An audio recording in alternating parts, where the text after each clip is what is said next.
Hello everyone, welcome back. Let's begin with the new question. The question says if f dash of x is 4x cube minus 3x square plus 2x plus k and f of 0 is 1 and f of 1 is 4, then find the value of f of x. Quite an easy question, so without wasting any time, let's quickly begin with the solution. First of all इस question में हमें f dash of x की value दी हुई है, मतलब हमें function का डेरिवेटिव दिया है and we need to find the value of f of x.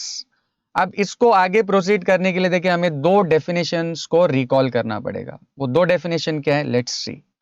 We all know that derivative of f of x is f dash of x. Correct. f of x का derivative होता है f dash of x. अब integration is anti derivative. Integration is anti derivative मतलब reverse of differentiation. तो अगर f of x का derivative है f dash of x, तो f डैश ऑफ x का इंटीग्रेशन हो जाएगा f ऑफ x. मतलब अगर a का डेरिवेटिव है b, तो b का इंटीग्रेशन हो जाएगा a. Anti derivative, integration is anti derivative. तो यहां पर भी f ऑफ x का डेरिवेटिव है f डैश ऑफ x, इसीलिए f डैश ऑफ x का इंटीग्रेशन है f ऑफ x. तो अगर हमें भी f ऑफ x फाइंड करना है क्वेश्चन में, तो हमें कौन सा डेफिनेशन यूज करना पड़ेगा, ये वाला. So by definition we know that f of x is integral of f dash of x dx, right. तो नेक्स्ट स्टेप में f ऑफ x की वैल्यू क्या हो जाएगी, इंटीग्रेशन ऑफ, अब ये जो f डैश ऑफ x है तो हमें क्वेश्चन में दिया ही है, तो let's substitute f dash of x as 4x cube minus 3x square plus 2x plus k dx. अब नेक्स्ट स्टेप में हमें सिर्फ क्या करना है, इस पूरे फंक्शन को इंटीग्रेट करना है, तो हमें क्या मिल जाएगी, f ऑफ x की वैल्यू. अब इसको इंटीग्रेट करने के लिए हमें सिर्फ दो सिंपल से इंटीग्रेशन के स्टैंडर्ड फॉर्मूले को रिकलेक्ट करना पड़ेगा. कौन से वो दो फॉर्मूले, लेट्स सी. फर्स्ट फॉर्मूला है integration of x raise to n dx. x raise to n का इंटीग्रल होता है x raise to n plus one upon n plus one. तो यहाँ x क्यूब, x स्क्वायर और x, इन तीनों पे हम कौन सा फॉर्मूला यूज कर सकते हैं, x रेज टू n का. और ओनली कांस्टेंट k का इंटीग्रल होता है kx. तो लेट्स यूज दिस फॉर्मूले वन बाय वन. तो यहाँ पर ये जो 4x क्यूब है, इसमें 4 एज इट इज आ जाएगा, और x रेज टू 3 पर हम कौन सा फॉर्मूला लगा देंगे, x रेज टू n का. तो हो जाएगा x raise to 3 plus one upon 3 plus one, मतलब x raise to 4 upon 4. Then minus 3 as it is आ जाएगा, एंड x स्क्वायर पे भी हम यही वाला फॉर्मूला यूज कर सकते हैं, तो ये हो जाएगा x raise to 3 upon 3. Then plus 2 as it is आ जाएगा, और x को हम क्या अज्यूम कर सकते हैं, x रेज टू 1. करेक्ट. तो यहां पर भी ये x रेज टू 1 पे हम x रेज टू n वाला फॉर्मूला अगर यूज करें, तो हो जाएगा x raise to 1 plus 1 upon 1 plus 1, मतलब x square upon 2. And k is only constant, only constant k का इंटीग्रल होता है kx, तो k का यहाँ पर भी हो जाएगा kx.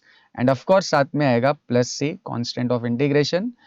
एंड नेक्स्ट स्टेप में हम क्या कर सकते हैं, जो जो इलिमिनेशन पॉसिबल है उसको इलिमिनेट करके we can just simplify this. So f of x की फाइनल वैल्यू क्या हो जाएगी, ये 4 और 4 हो जाएंगे कैंसल, तो यहाँ बचेगा x raise to 4. Then minus 3 और 3 कैंसिल हो जाएंगे, बचेगा x रेज टू 3. 2 और 2 cancel, plus x square plus के एक्स एंड प्लस सी. यही हमारे f ऑफ x की वैल्यू. और क्वेश्चन में भी देखिए हमें फाइंड क्या करना था, f of x.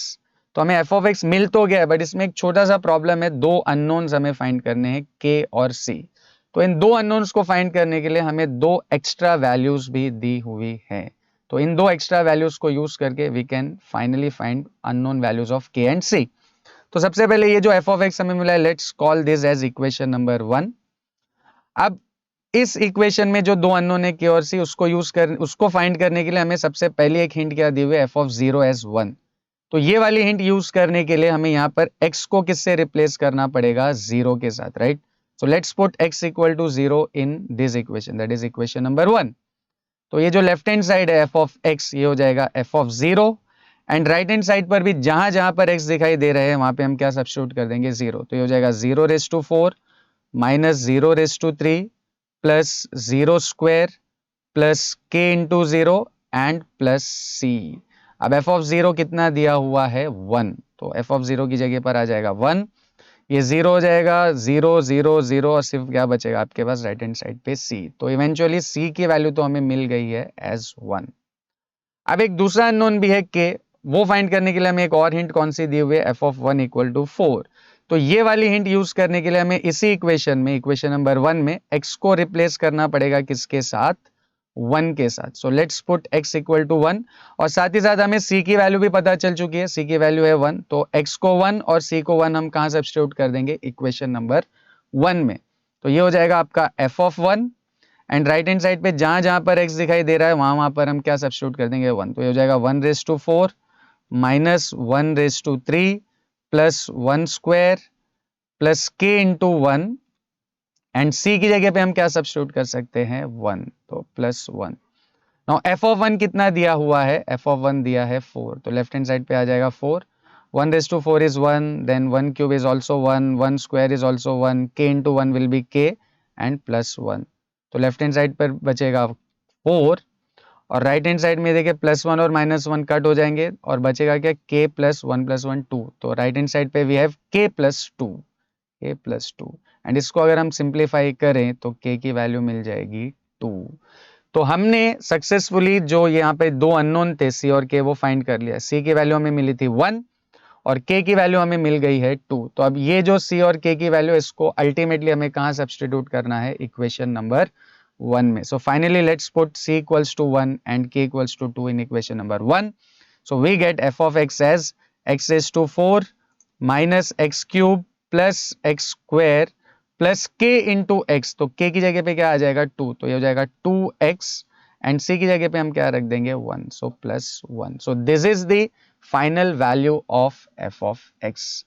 Hope you have understood this. See you in the next video.